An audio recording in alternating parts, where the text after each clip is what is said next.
your Apple Wallet and your identification. The not hot list for 2025, a supersonic boom travel option.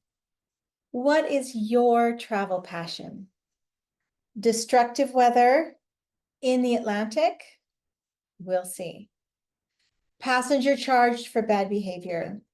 Stay tuned to get the details on these stories and more, bringing you the top travel headlines from around the world now. But first,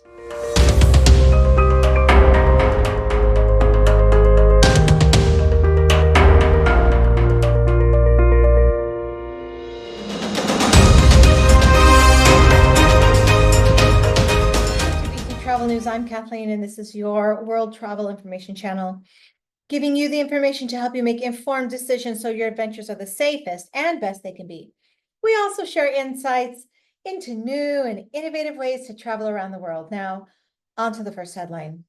Welcome to. In a release statement yesterday, Alan Stapleberg, which is Group Project Manager for Google Wallet, stated, quote, "Today we announced the new type of digital ID in Google Wallet, which can be created from a US passport, allowing more people to create and save digital ID, even if their state has not yet launched a solution," unquote. In July of this year, the US Department of Homeland Security's Science and Technology Directorate, or S&T, has awarded 6 contracts to startups. And they have won government contracts to develop technologies that protect the privacy of individuals using digital versions of credentials issued for immigration and travel. These 6 companies from all over the world, still in the first phase of 4 phases, will create programming for both online and in-person identification. Google is now in its beta test, and Stapleberg said that people with certain US state-issued IDs are able to present their digital ID via Google Wallet to pass through TSA in dozens of US airports. Now, according to TSA.gov, these are the participating states for eID: California, Nevada, Arizona, Utah, Colorado, Texas, Oklahoma, Louisiana, Mississippi, Florida, Georgia, Tennessee, Kentucky, Virginia, Illinois, Iowa, Ohio, Michigan, Maryland, and New York. However, the caveat is not all airports in these states will offer the electronic ID option. I have included a link below for your use to give you more information about this. So after all of this, I have to ask the question, is it really safe from tech predators? And will it remain safe even after all the trials by Google and the DHS phases have been completed? For me, at this time, no. My passport and driver's license is too important to me for me to lock it into my digital wallet. I would rather just pull it out when at the airport, but that's probably where we're all headed within a decade. Good or ill, you have to decide for yourself.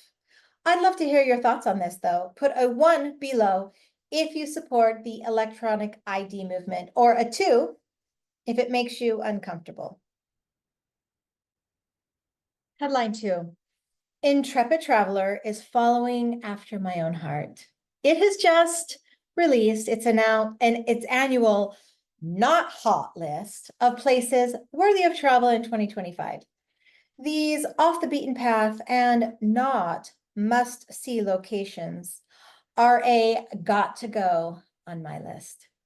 After a summer of locals versus tourists and overtourism being declared in so many countries, here's a look at just a few who made that notorious list for one reason or another in this year: Venice, Athens, Mount Fuji, San Gabriel Mountains, California, the Atacama Desert, Chile, Ha Long Bay, Vietnam, Lake Superior, the Ganges River, Koh Samui, Thailand. Now, contrary-wise, here is the not hot list for 2025.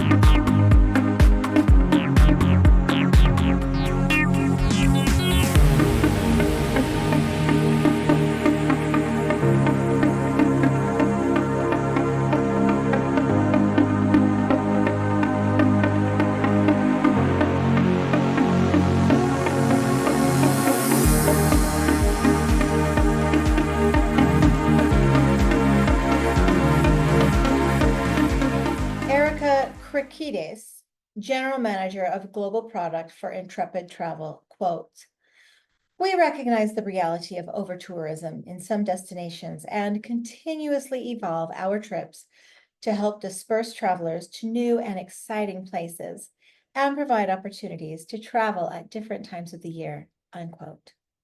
Although marking something off on your bucket list is always exciting, if your bucket list looks mostly like the over-tourism lists from this year, then I would ask you, maybe try something new. Give the must-see places of the world time to revamp and reclaim their areas. You will find ample sources of amazing adventures and even more meaningful experiences if you don't follow the travel crowd. Want more options of not hot places to travel? Contact your local travel advisor or use ours. There's a link below. Headline 3, fulfilling our promise to provide innovative ways to travel around the world. We offer this super headline. On the 13th of this month, Supersonic.com released information stating that the XB-1 completed its third flight at the Mojave Air and Spaceport in Mojave, California. Supersonic continues testing key systems and performance as they systematically expand the flight envelope as they target supersonic flight before the end of the year.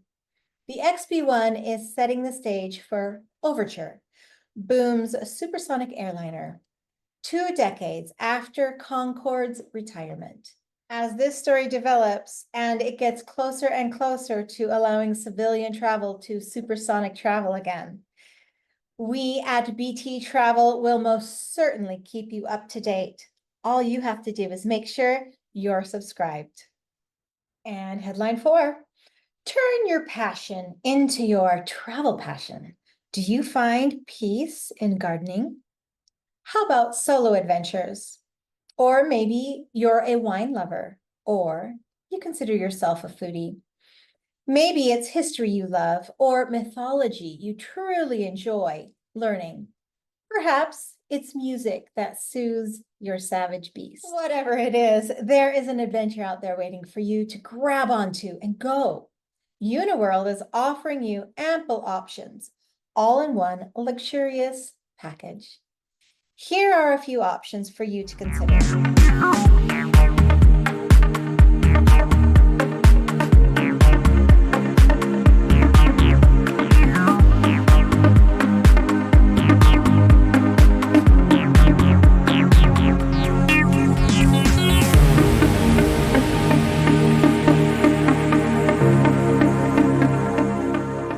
Now, if none of these float your boat, pun intended, there are a plethora of other options out there.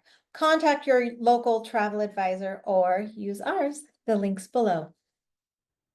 Headline 5, there have been some disturbances that could become tropical or subtropical storm Helene. Before it moves inland later today, it is hammering North Carolina with flooding rain and strong winds. This is what's happening right now. The system is currently a disturbance called Potential Tropical Cyclone 8, located 70 miles southwest of Cape Fear, North Carolina. This is a procedure that allows the National Hurricane Center to issue advisories, watches, and warnings for a system that hasn't yet developed, but poses a threat of tropical storm force winds to land areas within 48 hours. In this case, a tropical storm warning has been issued from South Santee River, South Carolina, northward to Ocracoke Inlet, North Carolina. Tropical storm conditions, which is 39 to 73 mile per hour winds at this case, will continue to affect this area late into the day. If you find yourself in these areas or traveling to these areas, my advice is always contact your hotels, contact your travel airlines, and make sure that things are still running and open. Headline 6. All right, consider this a friendly warning to all you unruly airline passengers out there. Back in September 25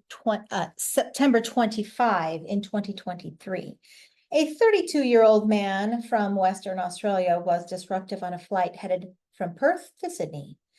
As a result, the plane had to turn around and go back to Perth, which meant the pilot was forced to dump some fuel to land. Now, after the trial, the passenger has been ordered to pay about 5,800 US dollars back to the airline to cover the cost of the wasted fuel.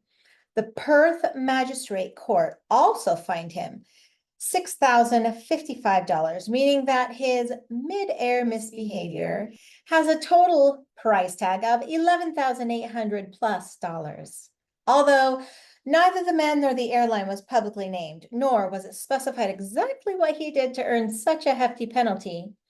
Shona Davis, the AFP's acting superintendent, stated, quote, "This incident should serve as a warning that criminal behavior on board can come at a heavy cost to the offender," unquote. As always, any supplier that I have mentioned in this newscast is purely for your informational purposes only. I am not endorsed by or paid by any supplier. My goal is only to give you the best in what is new or out of the way. Well, that's it this time. Thank you for joining us. Make sure you subscribe, give us a thumbs up, and turn on that notification bell to stay in the loop of what's happening in the world of travel. Ta-ta for now. Wishing you safe travels and great adventures ahead.